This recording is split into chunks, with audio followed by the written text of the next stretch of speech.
दोस्तों, हमारे चैनल को सब्सक्राइब ज़रूर कर देना प्लीज़। मेरी शादी की तारीख नज़दीक आ रही थी। बाकी लड़कियों की तरह मैं भी शादी को लेकर बहुत खुश थी। मेरा रिश्ता मेरे मामा ने करवाया था। लड़का एक अमीर परिवार से था और एक प्राइवेट बैंक में क्लर्क की नौकरी करता था। इसलिए मेरे सभी घर वाले इस रिश्ते से बहुत खुश थे। शादी से पहले ही हम दोनों ने फ़ोन पर बातें करनी शुरू कर दी थी। उसका नाम राहुल था। एक रात जब मैं उससे बात कर रही थी तो उसने कहा कि शादी की पहली रात को ना तो हम दोनों एक दूसरे को देख सकते हैं और ना ही एक दूसरे से बात कर सकते हैं, क्योंकि ऐसा हमारे घर में रिवाज है और यह बहुत लंबे समय से चला आ रहा है। मुझे उसकी बात सुनकर थोड़ी सी हैरानी हुई, लेकिन मैं ऐसा करने के लिए मान गई। फिर देखते ही देखते शादी वाला दिन भी आ गया। घर वालों ने मेरी शादी धूमधाम से करवाई और मैं उस दिन बहुत खुश थी। फिर रात में मैं पति के कमरे में बैठकर उससे आने का इंतज़ार कर रही थी।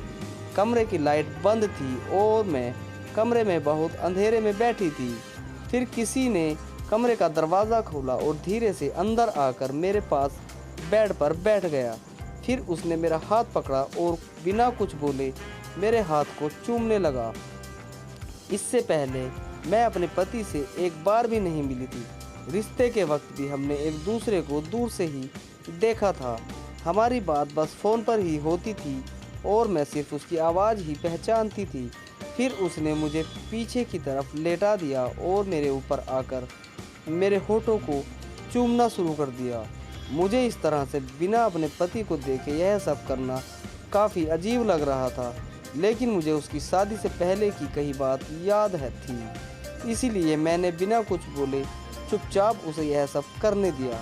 वो लगातार मेरे होठों से लेकर छाती तक मुझे चूमे जा रहा था और अब तो मुझे भी इसमें मज़ा आने लगा था। फिर वो मेरे ऊपर से उठा और अपने कपड़े उतारने लगा। उसने अपने हाथ के इशारे से मुझे भी अपने कपड़े उतारने के लिए कहा और तब मैंने भी अपने कपड़े उतार दिए।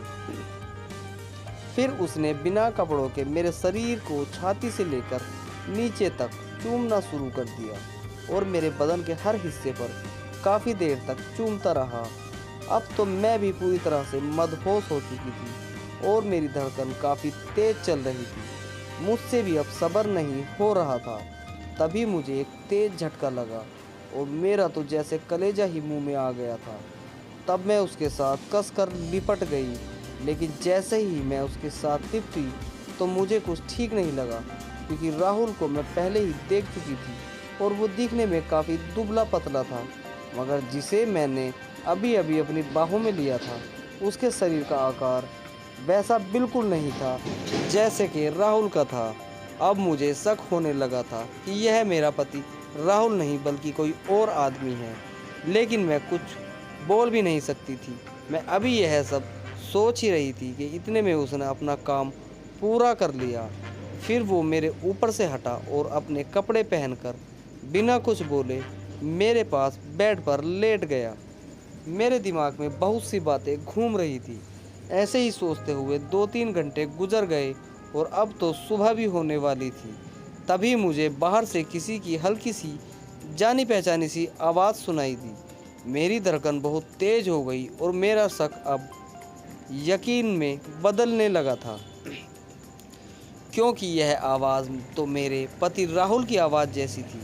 सच जानने के लिए मैं चुपचाप बिना कोई शोर किए बेड से उठी और धीरे धीरे अपने बैग में से अपना फ़ोन निकाला। फिर जैसे ही मैंने फ़ोन की फ्लैश लाइट जगा कर उसकी तरफ की तो मेरे होश उड़ गए।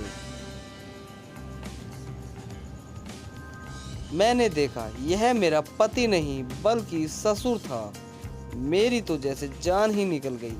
मैंने जल्दी से अपनी मम्मी को फ़ोन किया और सब कुछ बता दिया। तब तक मेरा ससुर भी जाग गया था और उसे पता चल गया था कि मैं सच जान चुकी हूँ। इसलिए वो चुपचाप उठकर कमरे से बाहर चला गया। मेरे घर वाले कुछ ही देर बाद मेरे ससुराल आ पहुँचे।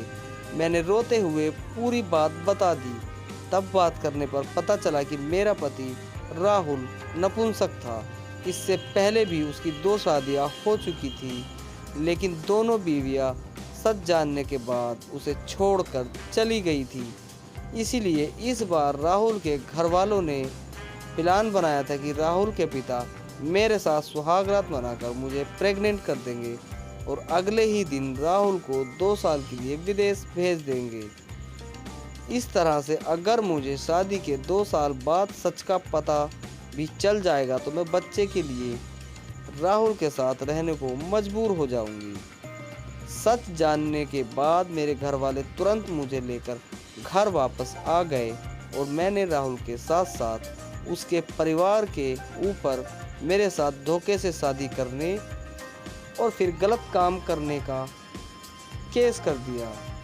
शादी पूरी ज़िंदगी का बंधन होता है और शादी में ईमानदारी बहुत ज़रूरी है दोस्तों। आप आधे सच और आधे झूठ के बल पर एक मजबूत रिश्ता नहीं बना सकते हैं। इसीलिए शादी के बंधन को बड़ी सोच समझकर बांधना चाहिए। जिससे हमारी शादी हो रही है पहले उसके बारे में अच्छी तरह जानकारी ले लेनी चाहिए ताकि आने वाली ज़िंदगी सुकून से और सही गुजरे। थैंक यू दोस्तों, हमारे चैनल को प्लीज़ सब्सक्राइब ज़रूर करें।